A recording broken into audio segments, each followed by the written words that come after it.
విశాఖలోని జవహర్లాల్ నెహ్రూ ఫార్మా కంపెనీపై యుద్ధ ప్రభావం పడింది.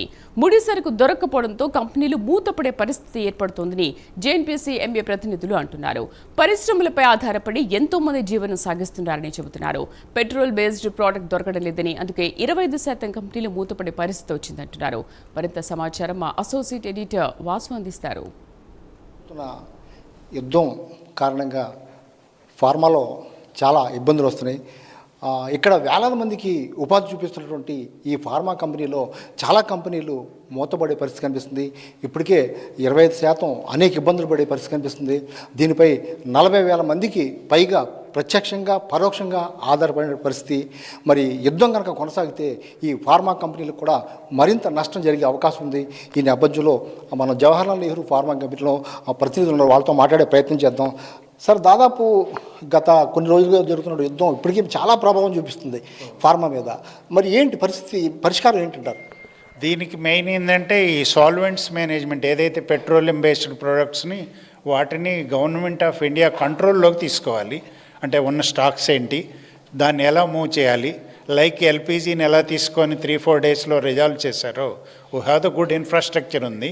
దీనికి పర్మనెంట్ సొల్యూషను ఈ పెట్రోలియం ప్రొడక్ట్స్ని కూడా కంట్రోల్లోకి తీసుకుంటే మంచి సొల్యూషన్ అయితే వస్తుందని మేము ఆశిస్తున్నాం.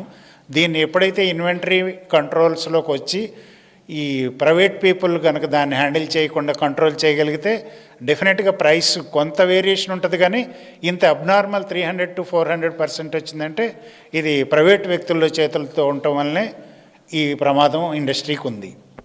ఈ విధంగా బ్లాక్ మార్కెట్ చేయడం వల్ల మరి చాలా అనేక మంది ఇబ్బందులు పడే పరిస్థితుంది. మీరే కాకుండా వేలాది మంది దీని మీద ఆధారపడ్డారు కదా, మీరేమంటారు? దీనికైతే గవర్నమెంట్ ఆఫ్ ఇండియా కానీ ఆంధ్రప్రదేశ్ గవర్నమెంట్ కానీ ఇన్వాల్వ్ అయ్యి వాటిని స్టాక్ మార్కెట్ని ఎట్లయితే కంట్రోల్లో మనం ఇచ్చేస్తున్నారో అదేవిధంగా ఇక్కడ కూడా సడన్ హైక్ లేకుండా ఏదో నామినల్ హైక్ ఉన్న రిజర్వ్స్ని బట్టి దానికి ఉన్న ఇంపార్టెన్స్ని బట్టి కొద్దిగా పెంచి ఇండస్ట్రీకి సపోర్ట్ చేయాలి. సార్, ఈ ఫార్మా కంపెనీ ఉద్యోగ అవకాశాల మీద, ఉపాధి అవకాశాల మీద చాలామంది బతుకుతున్నారు కదా, మరి ఇదే పరిస్థితిగా కొనసాగితే వాళ్ళ పరిస్థితి ఏంటి? ఇప్పుడు ఇండస్ట్రీ బాగోలేనప్పుడు ఇంకా ఉద్యోగ అవకాశాలు కూడా అంతే ఇదిగా ఉంటుందండి. దాని ఎఫెక్ట్ చాలా ఇప్పుడు ఆల్రెడీ ఈ 1.5 month నుంచి జరుగుతున్న పరిణామాలతోటి క్యాజువల్ లేబర్ మీద, క్యాజువల్ వర్కర్స్ మీద చాలా ఎఫెక్ట్ పడుతుంది. అందరూ కూడా స్లో డౌన్ చేసుకోవటం అవుతుంది. ఇంకా ఫర్దర్ కంటిన్యూ అయితే మాత్రం ఇంకా ఎంప్లాయీస్ని కూడా మనం ఐటీ ఇండస్ట్రీలో ఎలా చూస్తున్నామో ఇందులో కూడా ఎంప్లాయీస్ని తగ్గించుకునే ప్రమాదం అయితే ఉంది. ఇది కావాలి అని అంటే ఎంత ఎర్లీగా ఈ వార్ ఎండ్ అవటం కానీ సాధారణ స్థితికి రావటం, లేదా గవర్నమెంట్ ఆఫ్ ఇండియా ఏదో ఒకటి కొలమానం తీసుకుని దీని మీద ప్రత్యేక శ్రద్ధ వహిస్తే కానీ ఇండస్ట్రీ నిలదొక్కునే అవకాశం లేదు. అప్పుడు ఈ ఎంప్లాయ్మెంట్ ఇష్యూ కూడా సార్ట్ అవుట్ అవుద్దని నా అభిప్రాయం. Thank you. ఇది పరిస్థితి. మొత్తానికి ఏదేమైనప్పుడు కూడా యుద్ధం కనుక కొనసాగితే ఫార్మా కంపెనీ నడ్డి విరగడం ఖాయం. ఎందుకంటే ఇప్పటికే దాదాపు 25% వరకు కూడా ఇబ్బందులు పడే పరిస్థితి వస్తుంది. మరింత కొనసాగితే మరిన్ని దాదాపు ఒక 100 వరకు ఇండస్ట్రీస్ ఇక్కడ ఉన్నాయి.